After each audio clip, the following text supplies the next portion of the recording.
l'architecture, il en connaît un bout. Il s'agit de Hamza Djellab qui vient de s'installer. On est ravis de le retrouver. Vous êtes architecte, d'où voilà cette petite phrase que je viens de prononcer en faveur de vos connaissances liées à l'architecture. Bienvenue. Merci, bonjour à nos téléspectateurs. Toujours ravi et content d'être parmi vous chaque jeudi. Très bien. Pour parler de tout ce qui est architecture, décoration, de tout ce qui est beau en l'occurrence. Oui. Voilà. On va parler des intérieurs et de la manière justement d'optimiser cette beauté, ce charme ou cette harmonie. Hein. C'est ce qu'on recherche en général. Oui. Il y a en fin de compte pour réussir une architecture, il y a 3 aspects qu'on doit prendre en compte. Donc il y a entre autres l'aspect esthétique, mais il y a aussi l'aspect fonctionnel et l'aspect technique. Très bien. Aujourd'hui, je crois qu'on va s'intéresser un peu plus à cet aspect. Voilà, le dernier que vous venez de citer, c'est-à-dire l'aspect technique, qui est en amont de tout ce qu'on installe par la suite, n'est-ce pas? Oui, en principe, c'est ça. Oui. Donc avant d'aller à l'esthétique, en fin de compte, tout se conçoit en même temps. L'idée générale, c'est que pour faire une belle architecture, il faut réfléchir l'architecture en tant qu'un tout et non pas d'une manière fragmentée. On ne peut pas les dissocier. On ne peut pas dissocier le fonctionnel de l'esthétique et du technique aussi. Donc, il faut les penser en même temps. Donc l'idéal, c'est de faire appel à un connaisseur, soit un architecte, soit un architecte d'intérieur, un architecte décorateur, un designer. Il faut avoir aussi le bon sens de la vie, le bon sens des choses. Oui. Il y a beaucoup d'architectes de renommée mondiale qui n'ont jamais fait d'études académiques. Hein. Oui, ils ont ça dans le sang. Voilà, mais étudier, c'est une science et un art aussi. Oui, donc l'aspect technique est très très important à l'intérieur. Alors vous allez argumenter, vous allez nous expliquer pourquoi. Premièrement, tout ce qui est technique apparaît à l'intérieur de nos maisons. Par exemple, un interrupteur, on le voit, une prise, un chauffage, la climatisation, on voit tout ça. Premièrement, ça fait partie de l'esthétique. Les conduits du gaz. Enfin, maintenant, les conduits d'eau et tout ça. On encastre beaucoup. Voilà, sauf le gaz. Hein. Le gaz, il doit être apparent parce que c'est comme ça, c'est un peu dangereux. Donc non seulement tout ce qui est technique apparaît à l'intérieur, mais aussi il faut que ça fonctionne bien.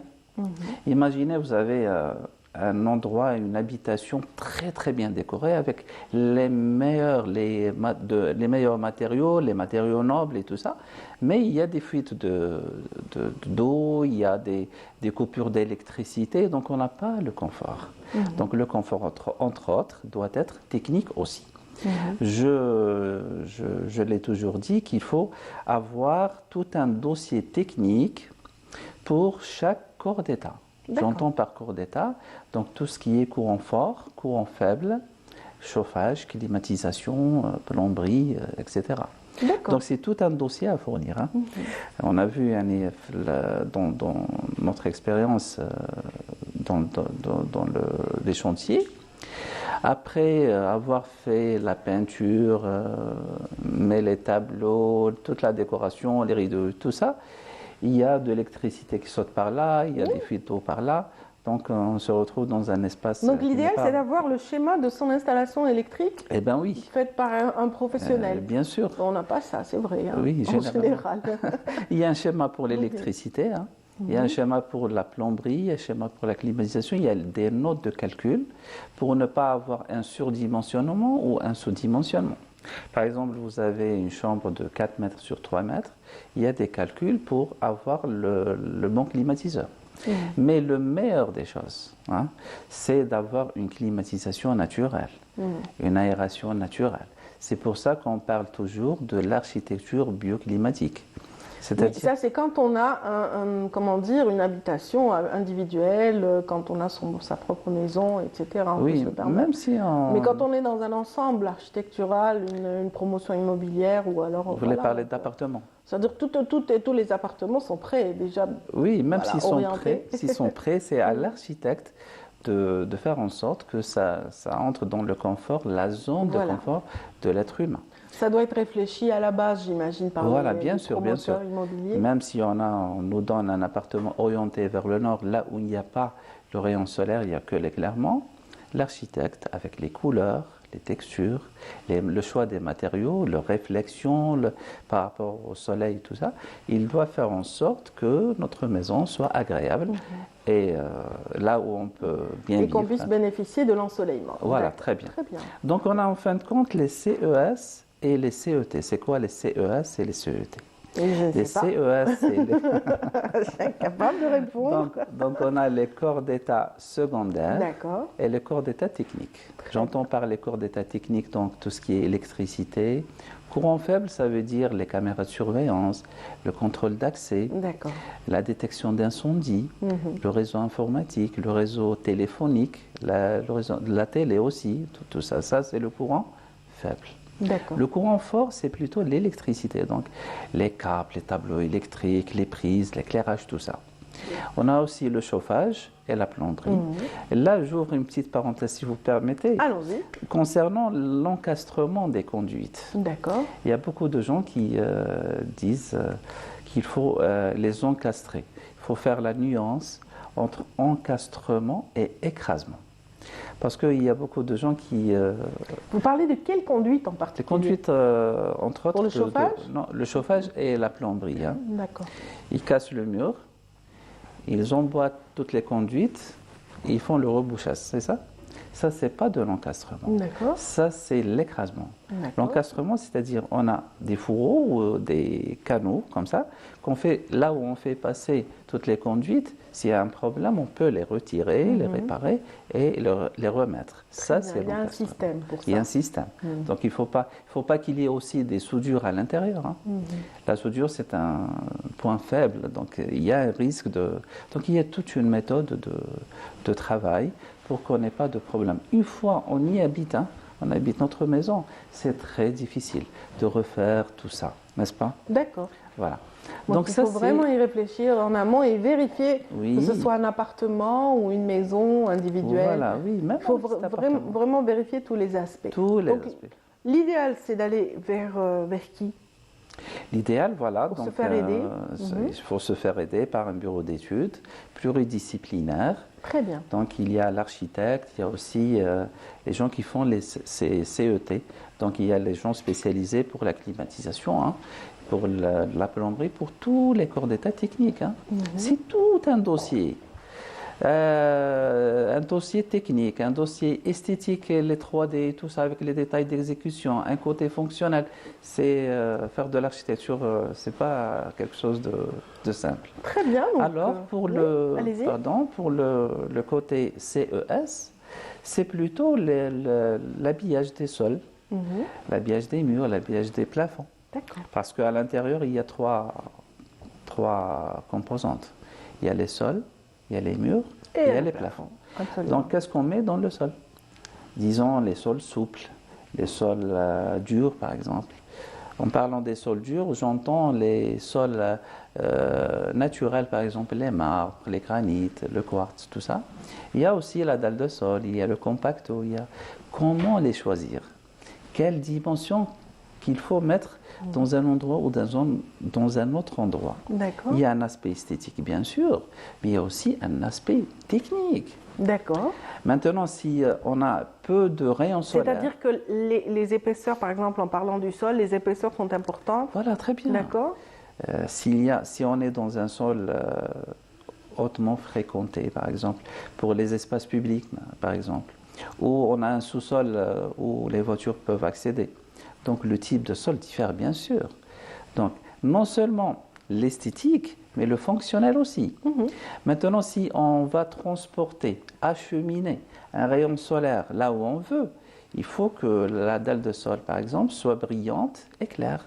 Pour les réflexions. Voilà, pour les réflexions. Excellent. Donc pour le choix, ce n'est pas seulement un choix esthétique, hein, il y a un choix technique aussi qu'il faut associer au choix esthétique pour faire une belle architecture.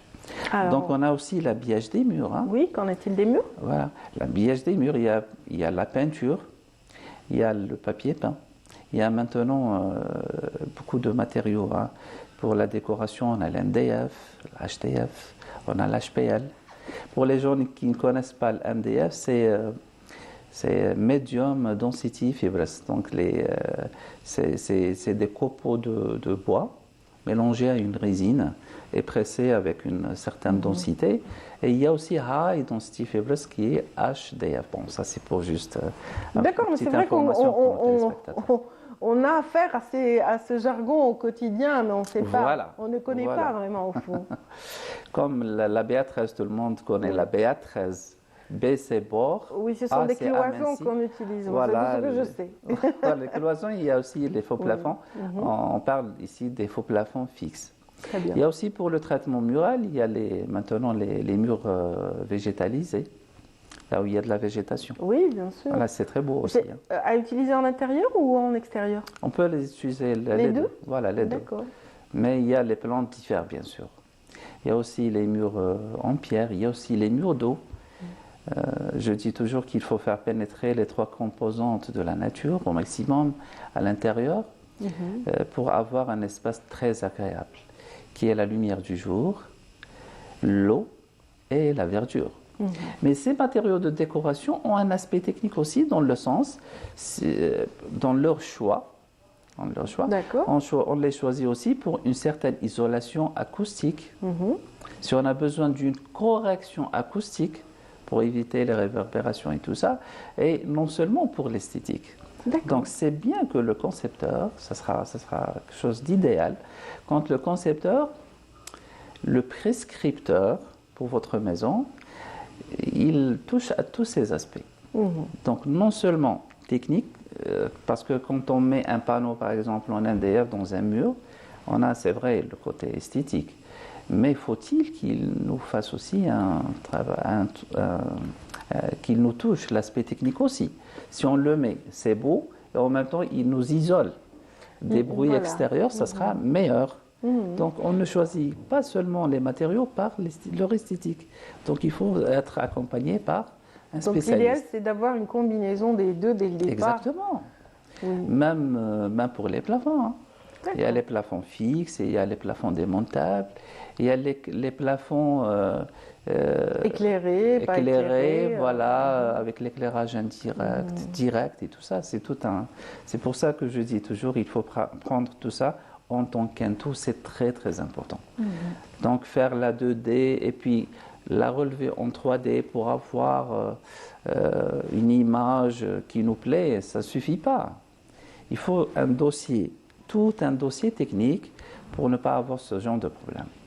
Pour que la maison soit vraiment fonctionnelle, comme vous le disiez, qu'elle n'ait pas de soucis, mais en même temps qu'elle soit agréable voilà, à vivre. Il y a des gens aussi qui nous posent la question. Est-ce qu'on opte, est-ce que c'est meilleur d'opter pour le chauffage centralisé, chauffage central, au mur ou le chauffage au sol? Donc, pour les choisir, donc, il y a aussi un impact financier. Donc, il faut qu'il y ait un rapport entre tout ce qui est financier. Oui. Parce qu'il y a un J'allais coût. vous dire, parfois ça coûte cher, hein, autant de spécialistes, autant d'expertise, ça pourrait faire reculer les plus... Si on cherche une architecture non énergivore, c'est-à-dire une architecture qui consomme moins d'énergie et on a un maximum de confort. C'est ça. Donc, pour avoir quelque chose de bien et de beau, on dépense au départ, mais après, on économise sur le long terme. C'est pour ça qu'on parle de l'efficacité énergétique. Très bien. Qui donne aussi l'aspect du confort de l'être humain à l'intérieur. Merci pour toutes ces bonnes idées.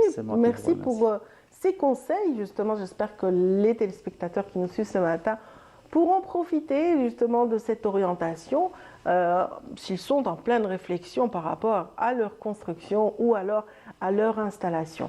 Merci infiniment à vous, Hamza Djellab.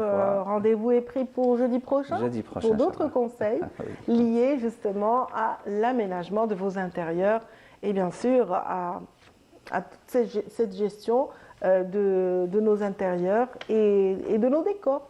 Voilà, très bien, merci. Merci infiniment et merci à tous ceux qui sont avec nous.